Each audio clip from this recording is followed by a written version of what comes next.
আমাদের অঞ্চলে মৃত ব্যক্তিকে দাফন করার পর সবাই কেবলার দিকে মুখ করে সম্মিলিত হাত তুলে দোয়া করে, এটা জায়েজ আছে কিনা?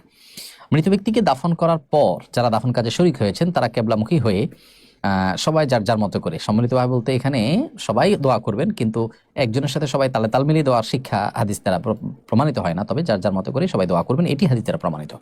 এটি শুধু জায়েজই না, বরং সুন্নাহ। নবী সাল্লাল্লাহু আলাইহি ওয়াসাল্লাম বলেছেন, মৃত ব্যক্তিকে দাফন করার পর তিনি বলেছেন যে সালু লি আখিকুম আত-তাসবীত, তোমাদের ভাই যে মারা গেলেন, যাকে দফন করলে তোমরা, তিনি যেন ঈমানের উপর অটল থাকেন, এই জন্য তোমরা আল্লাহর কাছে দোয়া করো। এই জন্য ওই সময় মুর্দার জন্য তিনি সোয়াল জবাবে প্রশ্নোত্তরে ফেরেশতাদের যেন তিনি অটল অবিচল থাকেন, সেজন্য দোয়া করো, শিক্ষা নবী সাল্লাল্লাহু আলাইহি ওয়াসাল্লাম দিয়েছেন।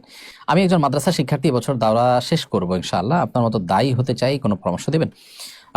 প্রিয় ভাই, বিষয় আমাদের যে ইউটিউব চ্যানেল আছে সেখানে আমরা একটা ভিডিও আপলোড করেছি গত সপ্তাহের মধ্যে সম্ভবত, আপনি দেখলে সেটা খুঁজে পাবেন যে এই যুগের মাদ্রাসার শিক্ষার্থীরা কিভাবে যুগের চ্যালেঞ্জ মোকাবেলার উপযুক্ত দায়ী হতে পারেন।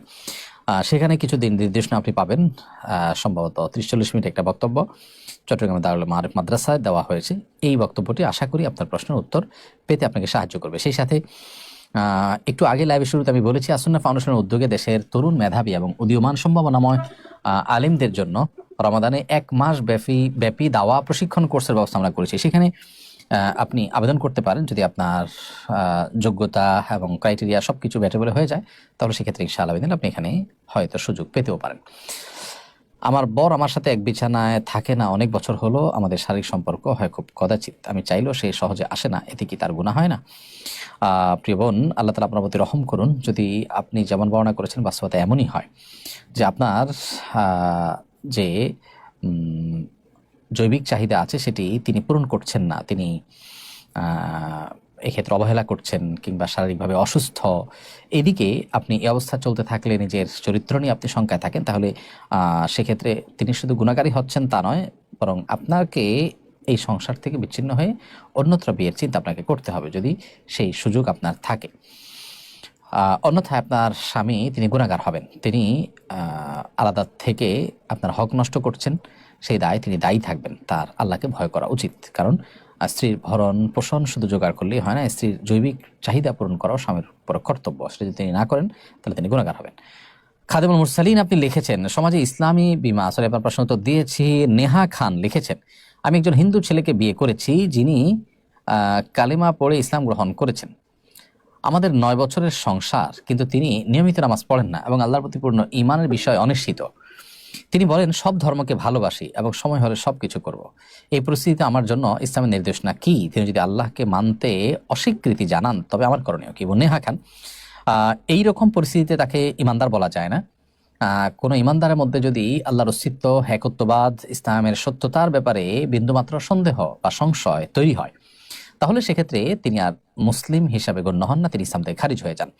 তো এইরকম ব্যক্তির সাথে বিবাহ বন্ধনে আবদ্ধ হওয়া হারাম। আপনি না জেনে বা তাকে মুসলিম মনে করে ইসলাম গ্রহণ করেছেন, সেটি মনে করে বিবাহ বসেছেন, এখন দেখেন তার মধ্যে এই ধরনের সংশয় বাদিতা আছে, যদি এরকম মনে হয় তাহলে সেক্ষেত্রে অবশ্যই আপনি তাকে প্রথমত দাওয়াত দিবেন ইসলামের, পরিপূর্ণভাবে ইসলামে তিনি প্রবেশ করেছেন, কোনো ভানভনিতা নয়, অভিনয় নয়, উপর দিয়ে নয়, এরকমটি আপনার মনে হলে আপনি তার সাথে সংসার করবেন। অন্যথায় আপনি তার থেকে পৃথক হওয়া আপনার কর্তব্য, কারণ কোনো অমুসলিম বা কোনো মুশরিকের সাথে বা কোনো সংশয়বাদী ইসলামের গণ্ডি থেকে যিনি খারিজ, সংশয় ইত্যাদির কারণে দিনের মৌলিক বিষয়ে তারকে বিবাহ করা বা তার সাথে বিবাহ বন্ধনে আবদ্ধ থাকা, এটা কিন্তু জায়েজ নয়।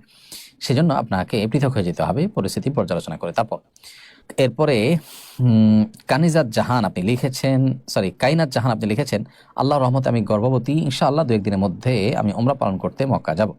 আমি উমরা করলে কি আমার অনাগত সন্তানের উমরা হয়ে যাবে, নাকি ওর জন্য আলাদা উমরা পালন করতে হবে? বোন কাইনাত জাহান, আপনার প্রশ্ন উত্তর হলো, গর্ভবতী সন্তানের তার তরফ থেকে আপনি আলাদা উমরা করবেন অথবা আপনার উমরা তার জন্য যথেষ্ট হবে, এর কোনোটিই কিন্তু হবে না। কারণ হলো, দুনিয়াতে মাতৃগর্ভ থেকে দুনিয়ার আলোতে আসার আগ পর্যন্ত কারণ আসলে হিসেবের খাতা খোলার কোনো অপশনই থাকে না।